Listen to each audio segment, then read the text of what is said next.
National Signing Day is just a few weeks away, and on February 1st, we're going to see a lot of those Arizona high school football players that didn't sign in the December 1st early period finally put pen to paper after watching things clean up in the transfer portal. Welcome into the Recruiting Roundup brought to you by IBEW Local 640. I'm Claudia Collins. Today, I'm highlighting 4 players that are still on the table ahead of February 1st. Starting with the first of 2 recent commitments, Yuma Catholic quarterback Richard Stallworth committed to the University of Northern Colorado over the weekend. If you follow the Arizona high school football scene, you definitely know the name Richard Stallworth. That's because he's set and broken quite a few records. He's the first ever Arizona high school quarterback to throw over 12,000 passing yards, and he did that before his senior season. He closed out his career with over 12,500 passing yards and set an all-time state record with 168 touchdown passes. However, with all that, his recruitment didn't go quite as expected. He said it was a little bit frustrating at times, but he had a lot of advice to stay calm, and the things that he was working for would eventually come his way. And it finally did that this past weekend. He said he hopes to make an impact right away and make his mark in Colorado and represent Yuma.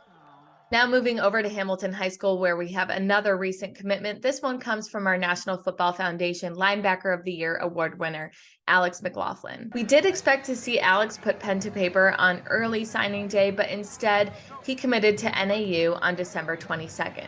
Alex says he was expecting to see more offers roll in at the end of his season, which, to be fair, I think we all did. In the regular season, he posted 101 tackles, 17 tackles for loss, and 8 sacks, and 3 interceptions. However, despite not getting all the offers he was expecting, he has a lot of confidence in his decision to commit to NAU. His brother Trenton plays basketball at NAU, and his best friend is currently on the team. He says with all the ties to the team, he has a good scope of what to expect and has learned that practices are actually very similar to those he's used to at Hamilton High School.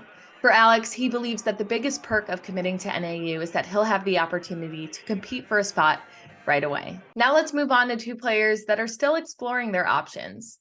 Over at Desert Mountain, edge rusher and outside linebacker Nolan Clement is fresh off a visit to UC Davis.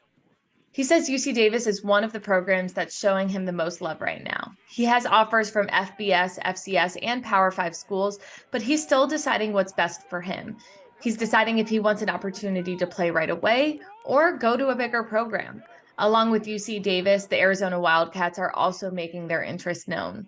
He says those 2 programs are making the biggest effort right now to reach out and recruit him, and they see everything he has to offer. I'm definitely a leader on the field. I bring an energy that a lot of people can't really bring. And, you can sense it when I'm out there. I'm trying to hit someone, trying to get after it.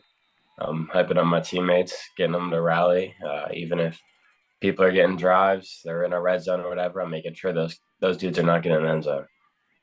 And lastly, over at Brophy College Prep, wide receiver Leighton Duncan is still exploring his options after an injury set him back in the 4th game of his senior season.